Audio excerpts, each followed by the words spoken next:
All right, guys, before we get started on this episode, we want to give a big thank you to RW Coolidge. They gave us the space, which we are way up high at the Delta Expo in Baton Rouge. I keep wanting to say New Orleans, but we're in Baton Rouge. And we've got Jake. Say your last name again because I'm going to get it wrong. Savage, yes, sir. Jake Savage. With RW Coolidge, which I was going to ask, like, when y'all started, but your shirt says established 1927? Yes, sir. So our owner, Kevin Goodrum, his grandfather started the company as a shoemaking company, making leather shoes, and we're still using that same bridle leather today, using our duck straps and these coasters you see on the table. Our duck straps, coasters, our lanyards, everything. So we're still using the same leather, and it's pretty good for us. So he was telling me yesterday about a vest that you guys have. Plug the vest real quick. Oh, the vest, that'll be our Heroes edition you see down there. Yeah. So everything you see on that vest is military grade. Cool. Like back in World War II, they wore the wax canvas uniforms on their outside to keep warm first and keep dry, because that wax canvas really beats that water off. And on the inside of those, we have the World War II wool blankets that they use. That's awesome. That's pretty cool. For the little hand pockets up top. So those are really nice, and we've only sold 3 of them right now, but we just got to find the right person to. I'm all about the wax canvas stuff, and I'm sitting here looking at it's the shell vest that you're talking about, right? Yes, yes, you're right there. The wading shell vest, I used to have one of those. It wasn't the wax canvas. Yeah. Like, I'm going to have to come down there and check it out, because that's right up my alley, and I like those. I mean, I'm short. I got to have something up high. Yeah, a lot of people like to wear them on the outside of their waders, and exactly. If you're on a burner hunt, man, you just quick and easy with it.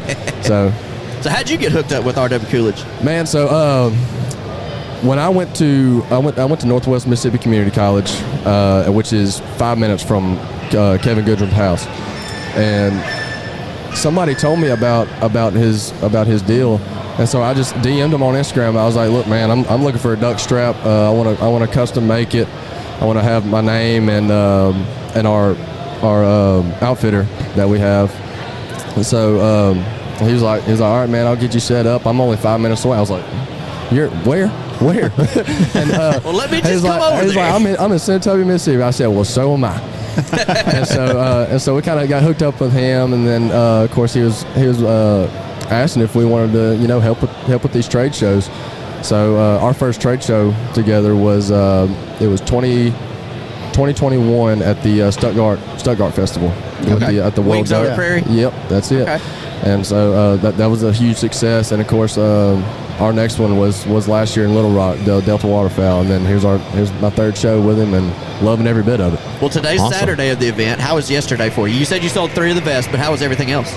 Our duck totes right now that we're going for $40, I think we sold 250 yesterday. And what are they normally? Because I saw on Instagram. They are normally $120. Whoa. We bumped them down to $40. Talk about a sale. Is that Yes. 75%? I mean, it's a lot. And I can tell you right now, if you don't get them from this show, you're not going to get them, because we are redesigning the full duck strap. We're redesigning everything. So basically what you're saying, because this is going to come out after the show, is you're just disappointing people right now. Yeah, Sorry, should have been here. Totally missed And out. I tell you what, I hope we sell every bit of them. I hope y'all do too. Are they heavy? You don't want to take them home, huh? No, we do not want to take them home. They are very heavy. But yeah, That's awesome. So you got duck totes, you got the vest. What else y'all have? so we got right behind you. We have our call lanyards. Those are usually going for $150. We're selling them for $125. We did a full redesign on those. We started off, and they were just like our first prototypes. They were real stiff, and I told Kevin, I said, "Kevin, you gotta shrink up. You gotta shrink up the bottom, and you gotta have more." Rope, lanyard, I know what you mean. Yeah, you just got to have like more range of motion on the lanyard, like when you're picking up your call. Yeah, flexibility. So and that's when we came up with the twisted braid design. So yeah, they're doing pretty good too. And of course our tree loops, like the tree hooks, they're doing pretty good. Of course, a lot of guys around here like to hunt timber. Well, not in Baton Rouge. They got straight swamps, but we got some Arkansas guys come down here, and they're like, "Dude, I need this." And of course our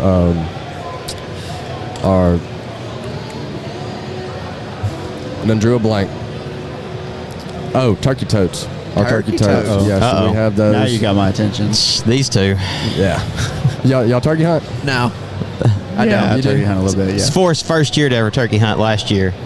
And You didn't miss, did he you? talked a bunch of crap about it and went and killed one, and now then that's all we hear about. I've always been a bass fisherman, and I've always talked crap about turkeys because like, it's the best time to be bass Why would fishing. you go turkey hunt when the bass are biting? So last year during turkey season, I was just bad mouthing it the whole time, but I wasn't telling them that I was turkey hunting at that time. Yeah. So Yeah. it was. Dude, I tell you what, if you get that big sun gun up there at 5 yards and he's spitting and drumming in your face, I mean, it's an adrenaline rush. I didn't get that to happen. I hope hopefully next year I did get one. Well, I tell you what, I got it to happen, and I didn't do my part. I missed him. Oh. Got too close to you? I did get one. I did get one earlier in the year, but it was like the end of the season. I had a double beard at 5 yards, and he was Dang. spitting and drumming, putting on a show, and I shot right over the top of him. Why'd you let him nothing get to like it. 5 yards? I mean, 5 'Cause I yards, you're couldn't shooting move. a golf ball at him. I was in the wide open. I couldn't move. Oh, okay. And I gotcha. was afraid to move quick with my gun, and he's gone. But yeah, he was gone after that shot. Then I have a question. Because he was at 5 yards. Why didn't you shoot a second time, or did you? I did. You did. Okay. Yeah, Ran it to the plug. I was up and gone. I won't go farther. It was up and gone. My poor Mossberg 20 gauge. It wouldn't do it. Oh, I man. like that you were shooting a 20 gauge though. I love yeah. that. I love 20 yeah. gauge. There's a reason I don't turkey hunt with a single shot because I've used them all multiple times. Oh yeah. Right I to the may or plug. may not have shot a third time, but he was 100 yards I mean, out. you're there, I was might as throwing up well. a prayer at that That was point. a good Yeah, shot. he's already Yeah. spooked. Yeah, So. that was just a farewell. I hope I'll see you next year. You know. That's good Yeah. stuff. Well, yeah, like I said, we really appreciate you letting us Yeah, come man. up here. Oh, We'll it's have to not- get y'all on sometime, do a full podcast with Oh, you, for talk sure. duck hunting and everything else. sure. Y'all got a bunch of people at the booth, so we don't want to take up too much of your Oh time. man, you're good. I get to sit down right now. Oh, that's what it is. I'm Yeah, taking a enjoying break. this. He's like, what else you got for me? You're Yeah. using it as a break. I see how it is. That's right. But yeah, man, I appreciate y'all as well. Absolutely. Yeah, man, I hope- thank Go, you. Hope go y'all ahead and enjoyed it. plug like how to get in touch with you guys. Yeah, social media, all So that. social medias, we're RW Coolidge on Facebook, Instagram, and X now, or Twitter. So and we also have a website, rwcoolidge.com. And so you can reach us there. We're mostly on Instagram. That's where we do all of our advertising mostly. And of course, we got ad sales on Facebook as well. You can see that. So yeah, RW Coolidge. Heck yeah, Come we- shop with us. We appreciate your time, and Yeah, man. let's dive into the episode. What's up, everybody? Welcome to Off the X Podcast. I'm Forrest Carvajal. We are here on location. What are you pointing at me for? I was trying to get a sound clap like we always do, and you just ran right into it. we recorded it again. What's up, everybody? Welcome to Off the X Podcast. I'm Forrest Carvajal. Great start. That's gotta stay. We are on location and already off topic at the Delta Expo in Baton Rouge. I was going to say New Orleans. We're in Baton Rouge. We've been to New Orleans. Oh, we have It's been been to a New Orleans flurry for a for the reason. last couple of days. I've had very little sleep, and You've had- I don't know where I'm at, honestly. And you've had several baths because we don't smell New Orleans on you. We weren't there long enough to get the scent, I don't think. You are across the table from me for a reason. Oh, so- touche. Yeah. Okay, touche. We have a special guest. We have Mr. Wade Shoemaker on the show. How are you, sir? Good, buddy. Good. Waking up. Waking up? Oh, yeah. The show just started today. It's Saturday. It's a big day. We're expecting a lot of people here. How's it going so far for you? I'll be completely honest, man. Like Friday, I expected this one to be okay because when you come to South Louisiana, there's a lot of duck hunters that people don't even realize because they don't care if you know that they're duck hunters, you know? But there's so many people down here that do it and have done it for generations. I expected it to be good, but I didn't expect it to be as good as it was yesterday. That's it good. It was pretty strong. It was packed yesterday. It was strong. Today was going to be 2 or 3 times that. Oh, dude. I mean, Yeah. we were dealing with storms all day yesterday, and it was still packed, so I can't imagine what today's going to be. It's going to be fun. It's It going to will be fun. Well, like I said, we've got Mr. Wade Shoemaker on the show. So let's give just a little bit of background, where you're from, how you got into hunting, favorite color. Oof, man. So from Quitman, I live like 3 hours from here in Quitman. Been up there since I was born there, just about. Lived in West Monroe for a few years. Got married in 2011. Been married the whole time since then. And then I've got 2 kids. One's 5, one's 7. The 7-year-old will be 8 in August. That covers most of it. I work for an ammunitions company called Migra Ammunitions. I'm the community manager for them. I do some photography work too. Started out in photography, which is what got me to where I'm at now. And I shake hands and talk a lot, which is why my voice sounds like it does. Probably won't have one at the end of the day, but yeah, man. What did I missed something. How'd you get into hunting? Did you start with waterfowl or deer or? Oh no, squirrels, dude! Squirrels, and behind my grandparents' house, and I was like 7 and going squirrel hunting with my dad, and started shooting like a crack barrel 410, like everybody else, just about, and then it escalated to deer. I think I shot my first deer when I was 13 on my cousin's lap, which is wild because I'm a little guy and I was way smaller at 13, and I killed a duck on the creek. I don't know how old I was, but I was early teenage years, jumping them off the creek, shooting them with whatever I had, and I'm not going to expound on that, but I did, and it was fun. And that's not what got me hooked, man. And my grandpa took me to a rice field one year. He leased a field. Neither one of us knew how to duck hunt or how to do anything duck hunting, and I thought it was cool. I got to see ducks. I fell in, it was a thing, but when I was 19, my buddy invited me to go duck hunting. He was a senior in high school. I just graduated high school. He said, "You want to go with us?" I was like, "Yeah, let's go." Well, we shot one green-winged teal, and I don't know what happened that day that it's like, hey, this is the stupid stuff you want to do for the rest of your life. And it clicked, and it's just, here we are now, dude. It never stopped. That's really, really cool. Waterfowl for me too has been like an addiction. Once I started it, it's like it doesn't go away. No. I've had other hobbies that I've done, and they've been big for a little bit, but they've always gone away. Yeah. Waterfowl is just like it gets in your blood. It does. It does, and it's such a traditional sport too. Like it seems like it's passed down through the generations. It is, man. And like you just said, you've got little kids. Yeah. How have you introduced them to the waterfowl world? Oh yeah. They Drake went on his first one when he was 3, and my youngest boy went last year. But they're wired differently. Like Drake was upset that we left, and not because we were leaving, but because when we were leaving, there were like the totes, like the drops, there were still holes for ducks. And I was like, hey man, you're hunting with the wrong group of guys if that's what you're worried about. And but the other was like Gage. He was like, 8:30. He's like, hey, I'm ready to go back to the camp. About time for breakfast. Yes, dude. He's about it, but it's anyway. Yeah, they do, man. And the cool thing, and I stopped me, but you said something about tradition, and that's the thing. Nobody in my family duck hunted. My papaw took me, but he took me because his buddies had a thing. He thought it was cool. He wanted to do it, and we started hunting. I started hunting at 19, and then it escalated. Well, now we have a floating, like a pontoon duck blind on a lake where we have our camp. And this year is like our 10th year anniversary of the first hunt ever there. And now it's a family tradition on opening weekend. I black that weekend out because Sunday, Monday I'm with my family and I won't work. I've told everybody, I've turned down work. It's like, I cannot miss that because that's the only thing tradition-wise that I have in the waterfowl space, and I want to make sure that continues. Yeah, that's the way I started. None of my family before me were duck hunters. Yeah. I asked when I was young, hey, can we go try it? And they're like, no, that's a rich man's sport and we ain't rich. Yeah, they've been saying it for years, dude. Yeah. Yeah. So I can get right there with you on that. That's cool. We grew up deer hunting and duck hunting, or squirrel hunting and all that, but nobody ever duck hunted before. Nobody, and now dude. we're getting there. I've got 2 girls, so I'm getting them introduced into it, and I mean it's a lot of fun. It's even more fun being able to watch your kids come up and see the excitement in their eyes and how they light up and glow whenever something comes in, and even on those slow days, just getting to have conversation with them. I mean that's right. Building those bonds a lot tighter. So yeah, it is, man. I can get with you on that. I can't wait for it. I'm excited. It's going to be a blast. Yeah, dude. That's going to be That's going to be fun. I mean, my favorite memories growing up were going and hunting with my dad. And now to know I have a son that I can pass that on to, man. It's different, dude. Yeah. It's different. Priority shift and everything. Yeah. It's very cool. So you said photography was your end to the outdoor world. I've been following you forever. Wasn't it a Diverge contest or a Sitka contest, or what was your end to the photography side of it? So I did it for fun with some buddies because, I'm 38. And then, so I was here when the camera started to become cool in the hunting space. And when it did, me and some buddies, my buddies were taking pictures. They were good, better than me. And I grabbed the camera and started photographing with them. We did some cool stuff together. Some guys from Oklahoma, from Arkansas, from all over. And they're still better than I am.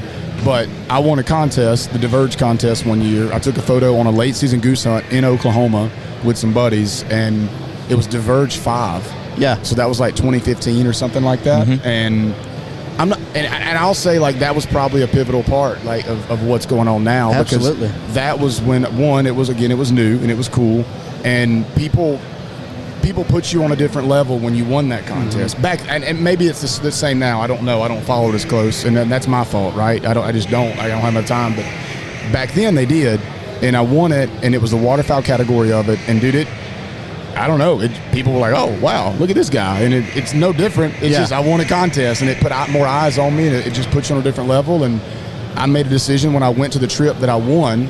I had a work call. I took off work. I was at the railroad at that time.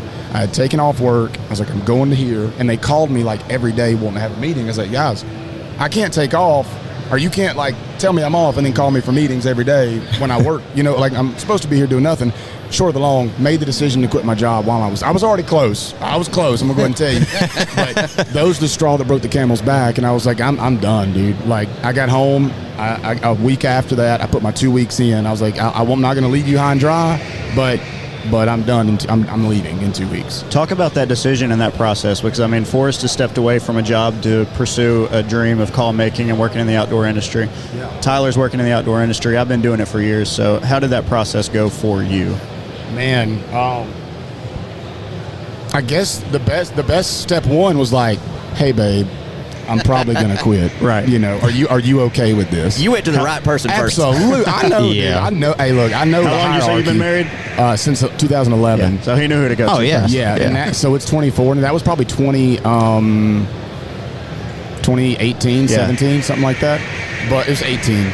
But I went to her and I was like, look, here, and she knew I wasn't happy, and she had seen like the trajectory of what was going on in my life outside of work, and the people I like hung around all the time and what I was doing, and I just said, hey, like, what do you think? And she actually like had 2 incomes for some reason, and I was just like, what do you think, babe? Uh-huh. She was like, now's the time, better than ever, And I was like, all right, let's go. And I did it, man. And I'll be honest, like, I didn't make a ton of money at the railroad. I managed the transload department, and I was there, and I'm like, I don't want to do anything else. I don't want to I don't want to be a conductor. Right. Like, nothing against that. My buddy is, and they make great money. I'm just not built for. I'm not John Henry, Isn't it John Henry? Yeah. Right. Yeah. Yeah. Look, I ain't big enough to sling a hammer, and I ain't built for it, dude. Right. So, short of the long, I said we're gonna do it. I did it, and we had to make a lifestyle shift, dude, because I went from making my salary to not making money. And we lived on hers for a little bit. I mean, I made money immediately after, but it wasn't a lot. And it just kept progressing and progressing and progressing. And it was just like, if we don't do it now, we'll never do it. Mm-hmm. And give yourself 3 years. And if there's no progress, you've got to make a decision. And that's what I told her. I said, give me 3 years. If I can't match the salary I have now, then we'll figure something out. And year 3, I hit the salary that I had at the railroad, even though it's still kind of like a pay cut. But for me, that was the goal. And it just was a snowball. It escalated, dude. I'm glad you stuck with it the whole 3 years, because there had to have been some speed bumps in those 3 years where you're like, I don't know if this is going to work. But it wasn't no bumps. It was a hole. I felt that whole first year was just like, what in the why? Yeah. But we were happier too. I drove an hour to work. I was there 8 hours. I drove an hour home, and I would go to the gym after that. And we had a young boy, like Drake was 1. And then they try to put me on 12-hour days at some point, and I'm like, no. You pay me a salary for a 40-hour week. I'm not doing this, dude. And that was just like, it just kept adding and adding and adding. And when I rolled out, we were happier, but we were way more stressed. What do you do? How do you pay your bills? And it worked, man. Like, we're big. We truly believe, and I know you guys will agree, like if you're faithful, he's faithful. And it's like, we do everything we're supposed to do. We put our tithes in where we're supposed to put our tithes in. We give when we're supposed to give. And it always came back, whether we knew it would or not. We just believed it would, and it Amen. did. And everything was taken care of. Now, we didn't have a lot, but nothing got repoed. You had enough. Nothing got repoed, dude. I like hearing that. I like hearing how you had to go through the work. You had to go through the pain. You had to trust to get dude. where you're at now. And even right now, because I followed the boat ramp tour. Yeah. You had to be exhausted by the time the end of the season got there. Dude, I was not what's the word? I wasn't really good to be around towards the end of that, dude. And Q-Tip, he's down there at the table. You can see him. And he'll tell you, like, we know each other's quirk, and I love that guy. He's become one of my best friends. And but those last couple of days of each leg, No, dude, he could have fell out the truck while it was rolling, and I'd have kept going. You spend that much time with somebody and then add no sleep on top of it. I mean, something's going to come up eventually. I tell the story. So a buddy of mine I grew up with since kindergarten. We duck hunt once or twice a year together now because he's just busy and I'm running around. But one year we hunted like 45 days together. And dude, at the last week we were hunting, he would pick me up at my house, or I'd meet him at like we call it the Clay store back home, and he'd meet me there, I'd meet him there, and I'd get in his truck because I didn't have a boat then, and we'd get in the truck. We'd say, "What's up, man?" He'd say, "What's up?" We would not say a word to each other until we got to when we got to the boat ramp. It was like, "Let's go." And then when you when that like air would hit you on the river, we were good. It was like a refresh. Yeah. But we knew, like, we're not going to say anything because we're immediately going to start disagreeing with each other, and we're not going to be. It's just a bad deal. So we was like, we knew we'd just be quiet and we'll have a good time. It's understood. I love you. I don't like you right now. We have one goal. Yes, Let's go. right. Bro, I've known you for 34 years. We ain't nothing we need to say to each other right now. Yeah, there's a lot of mornings even setting up, like you're throwing decoys out and you're like side-eyeing the guy over there. I swear, Get your dude. flashlight out of my eyes. Yeah, why'd you move that decoy? Tyler went off on me for shining a boat ramp last year for him. He wasn't shining the boat ramp. He was shining it right in the back glass of the side by side. I was like, bro, I can't Like see I said, it was a anything. headlamp. I'd look at the ramp, I'd look at him, he'd get pissed. I'd look at the ramp, I'd look at him, he'd get pissed. So I turned my freaking flashlight off. I said, "You do it." Yeah, it was late season. Yeah, it I was mean, January, you know. Late third split. I mean, that's what happens. It was just no sleep, and like I can't see a dang thing out of the back of this. Yeah. Oh, I know that makes you mad. I was like, there's trees everywhere. I'm going to put this boat up in a tree, and we ain't going to get to go hunting. So get your flashlight out of my eyes. It was a quiet boat ride in, but once we got in the hole and got decoys out, and they just Decompress. you know, and it's bit. like, okay, I'm sorry for what I might have said Oh, earlier. wow. I mean, we had the conversation the other day about the cold wind on the boat ride. It just It resets helps. everything. Yeah, it's like, okay, man. everybody, we're chill out now. Yeah. But I mean, them public ramps, man, third split, oh, That's they tough, get dude. heated. Yes. They get heated. Somebody I was looks there. at you wrong there, and then Bro, I it's was on. there. But here's the difference. You show up handing out shotgun shells and stuff. Oh, yeah. Oh, yeah. They Everybody don't wants to care, be your dude. friend. Yeah. No, look, what? They do look at you funny until you hand it to them. And, they, when you hand it to them, they're like, they look in, are you you know. sure? Is this thing blank? Is there actually shells in here? Is this a hot bag of poop? You know, like, that's what.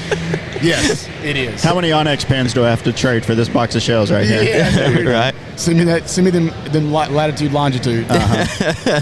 So were there any boat ramps that were, well, don't say where the boat I ramps won't. were, but like were there Don't worry. specific boat ramps that like, this boat ramp was fun, these people here are in good moods, and were there boat ramps that was like, these people are just pissed today? No, man. I mean, like, the way we looked at it was what boat ramps have more people.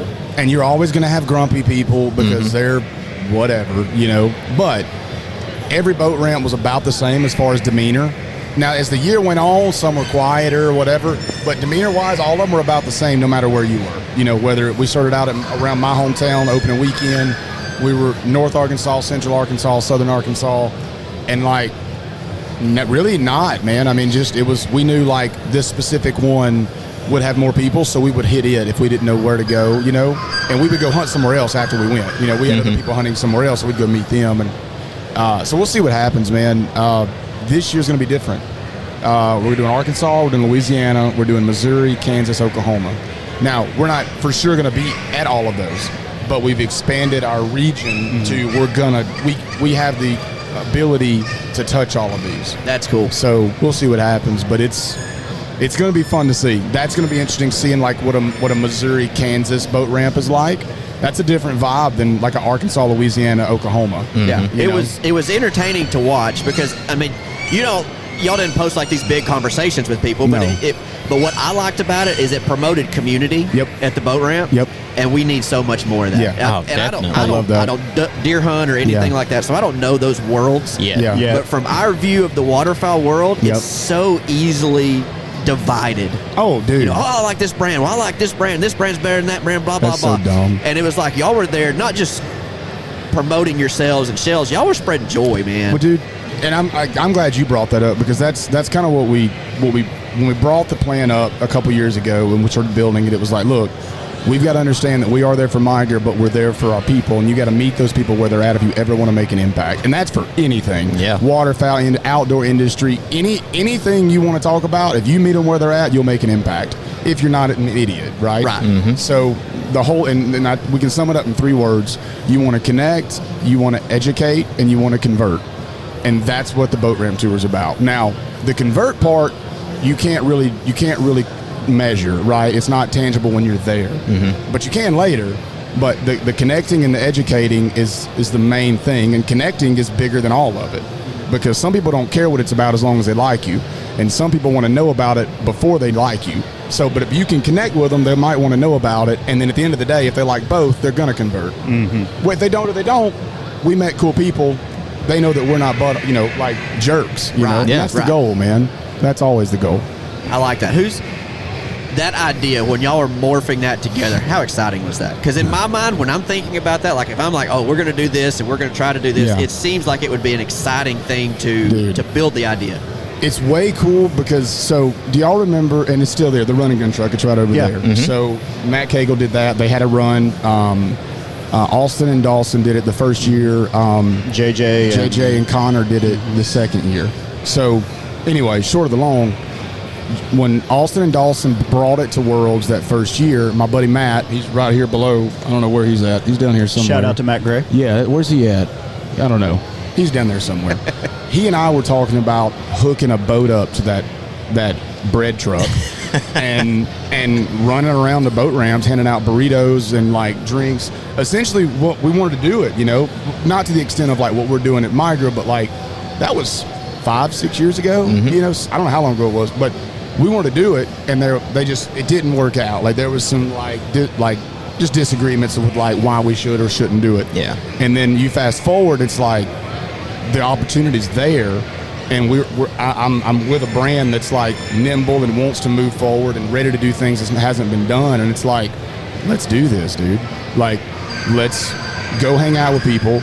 Let's go hand out shotgun shells, T-shirts, whatever else we got. Thankfully, we're not handing out breakfast, because that would be, bro, you would get a grumpy biscuit every day, I promise. Get it thrown at you. Bro, if I got to get up an hour earlier than when I'm already getting up, no. Now, it might feel good to be tossing that biscuit across the boat ramp. If I can throw it at them, I'll do it. But you can't do that with shells. no, dude. Well, you could, but I wouldn't. One at a time. Yeah, dude, would not recommend it. But no, so that's what it was. So for me, it was the build of like 5 or 6 years, and like, oh, I get to actually do this, And then when you get started, you're 8 days in, you're like, why did I do this? Why? but you recharge again, But I love it, man. The excitement side of things that's really on a conservative way to put it. Like I really can't put that into words, because it's just like, this is cool, never been done, and we're gonna do it.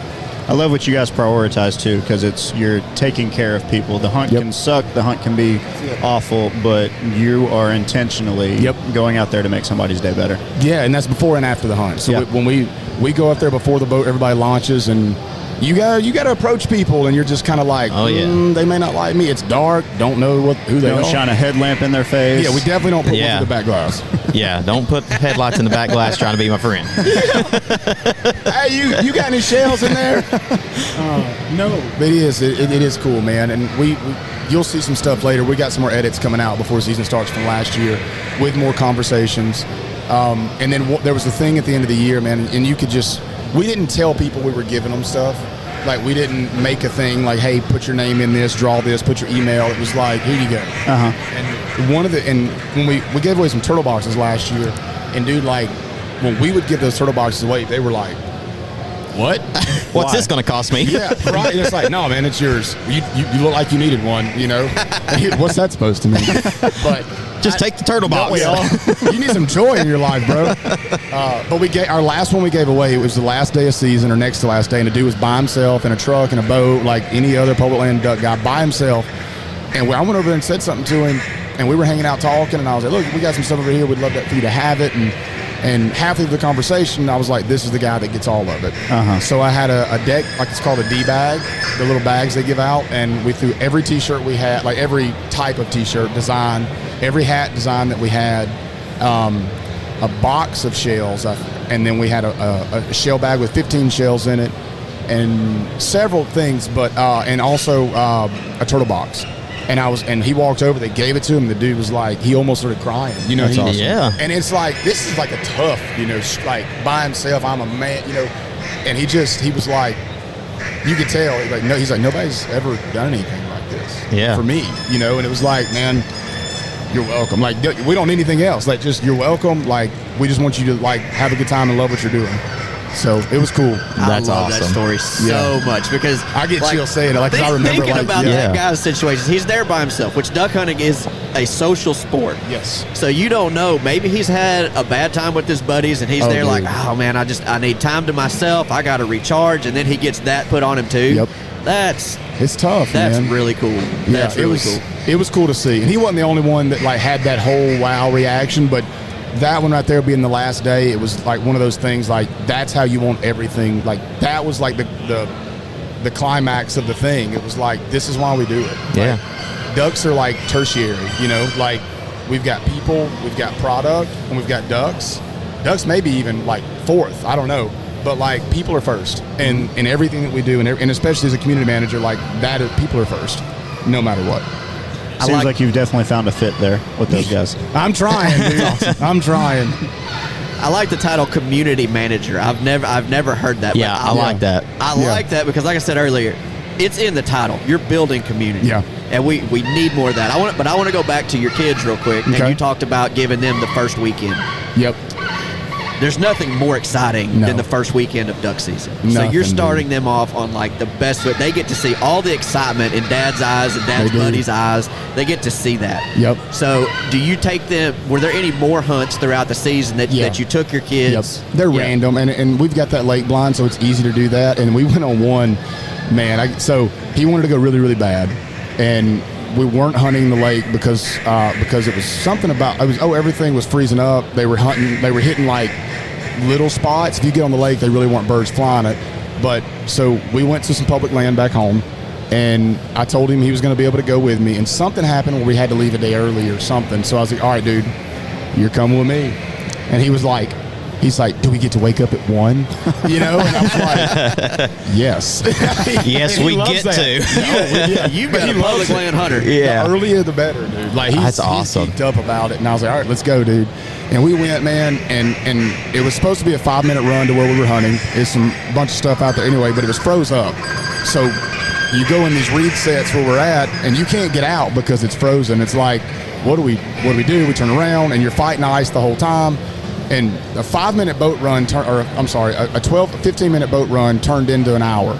Because if you hit usually you can just go through them. Mm-hmm. Not when ice is 2 inches thick. So we finally got to it right at sunrise. Like, it's already shooting time.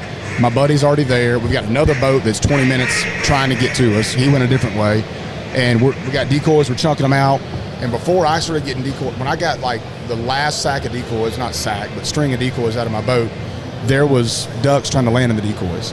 And I didn't expect this. We just knew this is when the freeze was happening. Mm-hmm. We knew I was like, let's just try it. You know, let's see what happens. And we had shot some birds in another spot 2 days in a row, and it was great. But we moved because the river level hit a certain spot, and I knew this whole area was going to be just full of people. And I was like, let's just go somewhere else, try it. And my buddy was like, yes, you know, let's do that, which it wasn't all my idea. Let me back up. Everybody, it was a collaborative effort. But we got out there, dude. My other buddies made it. We got everything in. We sat in our big reed set. It was 7 of us. And that's including that was not including my son. So we got 7 of us in a huge reed set.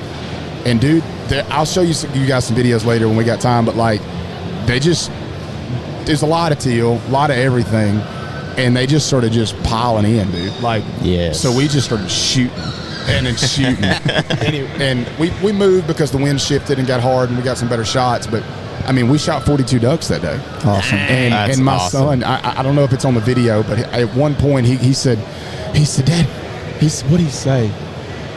I don't want to mess it up, man, but he was like, this is the best day ever, you know? And he stops, he goes, wait. Except for that, it may be the second because we shot a speck on the lake that time. I was like, buddy, you get it. I love that. Yeah, oh, my man. gosh, I love that. Has he shot a duck yet? No, we tried that day because they were everywhere. Right.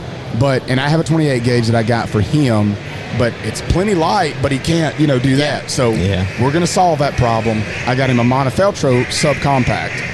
Yes. So this year it's happening. He's shooting one. He's shooting four. I'm shooting probably before I'm shooting one this year. That's awesome. My gosh. That's the goal. I'm excited about that. Yeah, dude. I got to watch my son shoot his first duck, and it changed his whole world with duck hunting. Yeah. And it's like, it changes him. Yeah. You'll see when it happens, it changes him. Which yours is already big into it. It sounds like. He loves it, dude. But yeah, I'm excited for you. Thank you. That's. Cool. I mean, I'm impressed y'all kept him out there, with it being that frozen up, and he wasn't just freezing. He ain't. He's not wired that way. How did you keep dude. him warm? Because there's people out there that are probably want to know, how did he keep that kid warm for that hunt? He put his hands down my waders, so he wouldn't keep his hands out of the water that morning, and he was trying to shoot the duck, and he's like. He can't even. He started crying. It hurts. It hurt. And I was like, okay, I feel bad, but I was like, buddy, do you need to leave? Like, he's like, no. Oh my god, that's awesome. So I unzipped my weight because I got zip waders. He put them in, and as soon as that got cold, we went lower. He ended up like at my waist, and I was just leaned over trying to warm his hands up. And when we warmed his hands up, then his feet started getting cold because he couldn't move, and it just a whole ordeal. But we walked around, warmed him up, and by that time it was 30 degrees, so he was warming up a little bit better. But dude, he's a G. Sounds like it. He's wired different, dude. I took my son one time when it was 28 degrees, and I was like, I think he can handle it. It was low 30s last time. It's not that much colder. I think he can handle it. Yeah. And he asked to go home. He got cold, and he asked to go home. And I was like, I felt really bad because I was like, I really hope it doesn't mess him up on wanting to go back hunting. No. Which it didn't. He wanted to go back. Because you let him go home. Yes, but that's exactly right. The first time I took him, I had a buddy that wanted to go. I said, listen, this is my son's first hunt. If we're there for 5 minutes and he says he wants to go home, we're going home. Absolutely. So just, you need to know that. Yeah. And thankfully, it was like what you were saying. When we left, he really wasn't wanting to go home. We just had to leave at that point in time. He wanted to be there, and he loved it. So that's cool. I think that's the key to keeping your kids wanting to go back is like, hey, if they're done, we're done. Yep. Like, exactly. don't run them on it by making them stay. No, dude. You can't do that. Well, wow. Big announcement. Got an intercom. Good morning. So let's talk a little bit real quick, and let's just go ahead and plug Migra, because you are the community manager, as you said, for Migra. I've shot their shells. Okay. I've shot it out of a 12 gauge. Yep. And I've shot it out of a 20. Yep. And it performed great. Oh, my lantern. We have exhibitors upstairs. Also, But wait, there's more. freaking ShamWow commercial over here. Okay. I don't know if he's done, dude. I did not hear a period. We'll find out. I heard a comma. Yeah. A long one. ... Semicolon. Turn the page. But no, I've shot the 12 gauge performed great. The 20 gauge performed great. I like the stacked loads. Yeah. I like the steel shot. Go ahead and plug Migra just real quick for us. Man, I've been shooting 3 or 4 years. I think 3 or 4 years now. I've been there a couple of years working, since May full time, and I'm a big fan of being different and doing things a different way. And I know Stacked has come out before. It just wasn't that great back in the 90s or whenever it was when it come out, early 2000s. I don't remember, but for whatever reason it wasn't. And I befriended our founder over a phone call. Then that was like, he called me. I was in the gym photographing in Texas. We talked for an hour and a half. And he was just like, I wasn't shooting Migra at the time. And I know this may not be a Migra plug, but this is my coming into Migra story. You just be honest. That's what we're all about. It is, man. And I was shooting something else, and it was great stuff too. And he was like, look, man, if you ever want to do something with Migra, like, let me know. Like, I'd love to have you, love to bring you over, because we meshed really well. And I'm like, hey, I'll let you know, dude. Like, we can talk about it. And it wasn't like a give me this or give me that. It was like, if you need it, if you want to do it, let's talk some more. We did, and I ended up shooting it. Loved it. And it wasn't like, this is going to shoot everything. I'm going to kill way more ducks with this shotgun shell. No, you're not, man. Like, if you shoot them where you're supposed to shoot them, within 20 yards, 30 yards, you can kill them with whatever. Mm-hmm. But the reality is, there's a thing about quality, there's a thing about consistency, there's a thing about integrity, there's a thing about community, and that's for me, man. And that's probably not the plug you guys are looking for, but for me, that's why I shoot Migra. Like, that's exactly why I do it. That's what I want to hear. Like, I want a shell company that has the same values that I have, and that It's not just like how much money can I make? What can I do to push and make money? I want somebody that's more interested in like what can I give to this industry or this community to be able to reap it for the next generations to come, and not necessarily my bottom line. And that and like at the end of the day, dude, like you got to have a bottom line before you have a business, right? But if you run it that way, your bottom line is not going to be that good, right? You know. Well, then you start sacrificing quality, quantity, and integrity. That's right. And your morals. Yep. You know. But that is it. I don't like giving people spiels about like, well, we have short shot strings. We do. I don't like giving people pitches about like we have a great pattern retention. Like everybody says that, dude. Like you go to every shotgun shell company and they're going to tell you we got a great pattern. We hit hard at longer distances, dude. For one, you shouldn't be promoting you shoot good at longer distances. Right. We don't want you tree topping birds. Like we want you shooting them where they're supposed to be shot. So like, and I hope I don't make anybody mad. I'm sorry, anybody that I make mad here. You're doing it. Well, and if anybody from another shell company listens, like I'm not saying you're doing anything wrong. I'm just saying we don't want to be like everybody. And that's my migra spiel.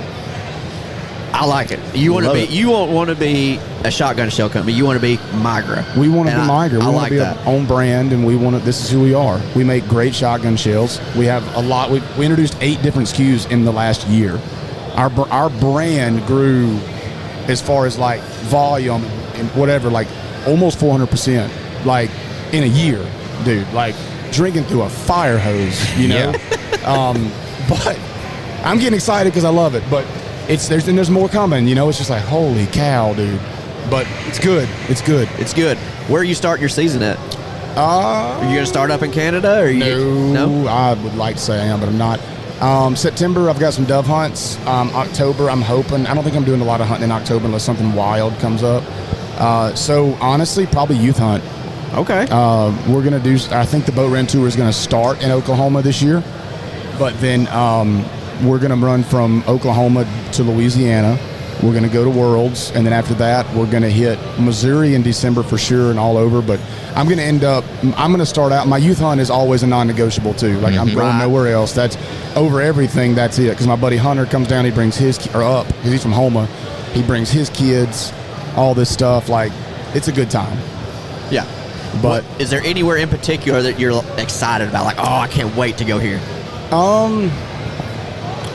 Man, a couple places. Like we're going to Missouri for some things, and possibly Kansas. And I've never done what we're doing or there, and I'm excited about that for the experience, right?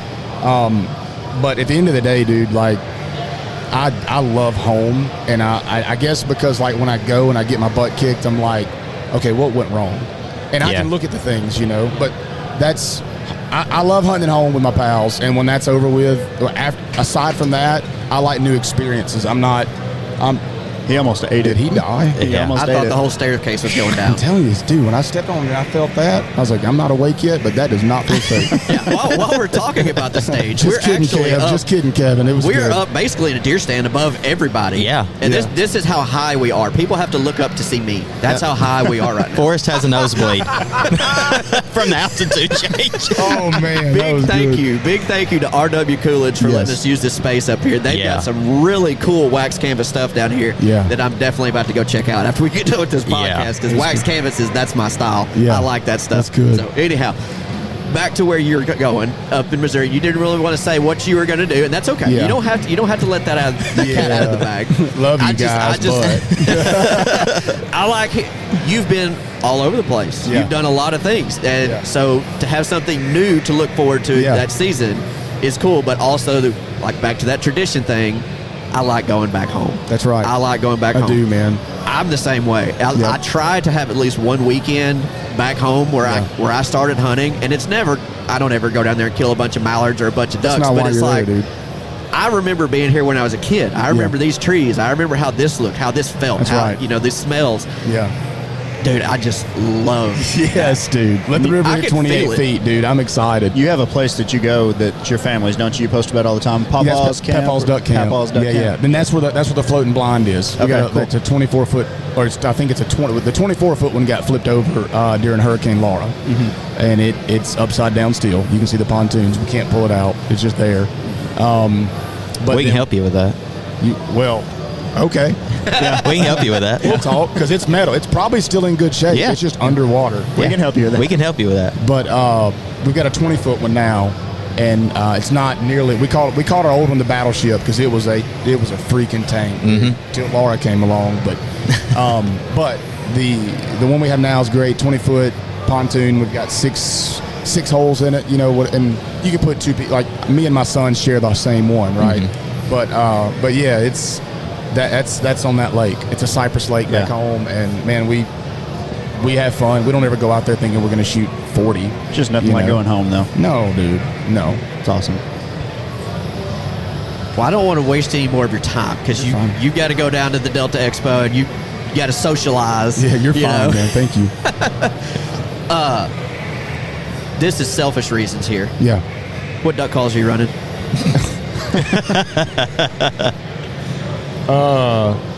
No, so on my lanyard currently, I have a JJ Lairs hybrid with a 375 reed in it. It's a heavy read, homie. Yeah. If I can't like push, because as soon as I push, it breaks, I got to pull back anyway. 375, and I'll put a 370 in there. It'd be like early to build everything back up. By the end of the year, it's 375, and then a Mondo LTS and a African Blackwood Tecton. Oh, Joey. Yep, I like Damico. Joey. I like Yeah. Joey a lot. Yes. Which Tecton is it cut down or what it is? No, it's an. He's got a I've had it. Dynamis and the I can't remember the name of the other I don't one. even know the name of it, dude. Okay. He Is it made J-frame or cut down? It's a J-frame. J-frame. And it is a very light one. Okay. It's not loud. And honestly, I keep it on there. I like super low pressure, cloudy days. Yeah. And I'll use it, especially when they're just floating the treetops. And that's why it's there. Joey, we reviewed one of his calls. We reviewed his Dynamis. I think we did his cut down on one too. Yes. Well, I think we did both of them. But yeah, I like Joey a whole lot. He That's makes some cool. good calls, African dude. Blackwood too. That's Yeah. a sharp lip. What color band you get? It's Brass black. or It's all copper? black. It's all Blacked black. out, murdered out. Nice. If I remember, I could be wrong. I don't honestly, dude. I don't look at it a lot. You just pick it up and blow it. It's here, and I don't know. It's hanging in my truck right now. I like how you've got every category covered. You've got a cut down, Yeah. you've got the hybrid, and then you've got the J-frame. So Yeah. you got everything And people covered. are like, "Why you don't need one duck call?" I was like, "You might need one duck call," but I know how mine blow, and I'm gonna tell you that the Lairs hybrid, it's whatever, the Mondo's whatever, but ain't neither one of them gonna get as soft and quiet as that Tecton will. No. And that Tecton's not gonna get near as loud and choppy as those other ones. So it's just like that's what we do. That's why you got Got to cover multiple. all your bases. So now I'm going to go even deeper into that. So with your layers, because I used to blow layers too. Okay. Do you pay attention to where the reed sits and where the tone board sits when you pick it up to blow it? Oh, I spin it around. You talking about Tone board like, on top and reed on bottom, or reed up top? reed up top? So you blow it more and it's got more of a cut down sound then. Oh yeah. Have you noticed if you flip it over the other way, it'll have more of a J-frame sound? Never done it the other way. I always blow mine tone board on top, Why is reed on that? bottom. Explain that to me. Gravity helps the reed Separate from the separate board. from the board better. Really? Yeah, that's one thing. Layers doesn't lock up to begin with, but it helps with spit management. Just hawk two on that thing, huh? Exactly, yeah. But Is that okay to say? I just realized. I was like, wait a minute. Well, it's out there. Whoa, you're good. We don't edit, so you're good. Yeah, well, yeah. But yeah, try it out. See what you think. No, I'm going to now. When I started competition calling at Echo, Rick always said tone board on top, reed on bottom. He said that's how calls are supposed to perform. So every call that I blow, tone board's on top, reed's on I'm bottom. going to try that. I might be That's better. the way I have all mine set up, just because of Forrest. Like No, on my I'm- lanyard, where when I pick them up, the drops Well, are mine's down and the opposite of that. reeds I may be- down. I'm gonna I try can that. tell you immediately with my layers, like if I start that way, if the call shifts any direction, I can tell you immediately that it's changed. I can tell when it's sideways. Because sometimes I'll do because Yeah. if you pick it up, you might twist a Yeah. little bit, and I can tell that. But it's like how my air goes. I guess I don't know. Yeah. But I guess that makes sense. Something to try. Yeah, Something no, to try. it's gonna be tried. Put that one in the arsenal for duck season. Watch, dude. Yeah. You hear that call gets way smoother next time. You're like, wait, turn this call upside down. flipped it. He flipped it. If it works, let me know. Oh, you'll know. You'll know. I love that, dude. Thank you. Y'all have anything else? I think we're good. I think we're good, man. Well, Go again, ahead. Wade, thank you so much for your No, time. Go yeah. ahead and plug all the social media stuff. Oh man, So Wade Shoemaker everywhere, at Wade Shoemaker, whatever platform you're on. Yeah, that's me everywhere you go. I do at Migra Munitions. I run their stuff too. So check it out, and if it sucks, tell me. And I'll say one more good thing about Wade. I have tried to interact with you on social media, sent you messages. Like I sent you a message about my Tom Beckby jacket. Yeah. And you responded really quickly. Yeah. Every time that I've tried to have a conversation, you've always responded pretty quick. Good. And I respect the heck out of that Well, because good. I know you get a bunch of messages. Yeah, I'm not awesome at it either. And I tell people people that don't say that, hey, I messaged you. Did you message me again when I didn't respond? And they were like, no. I was like, did I look at the message? Did it say seen? They were like, no. I was like, just hit me back, dude. I didn't see it. But You no, realize I that's get cool. a lot of messages. Well, and just like I'll open something and just check that box, right? Yeah. But no, thank you for saying that, dude. Yeah. I feel like you do a great job with it, and that's my experience. Thank I you. can't speak for anybody else, but from my experience, you've always interacted well when I've tried. Yeah, I do try my best to do stuff like that because again, it's community. Well, again, thanks again to RW Coolidge for letting us use this space up here. Y'all go check them out. I think it's at RW Coolidge is their Instagram. I believe so. Yeah, that's all I really use is Instagram anyhow. And we will catch y'all on the next one.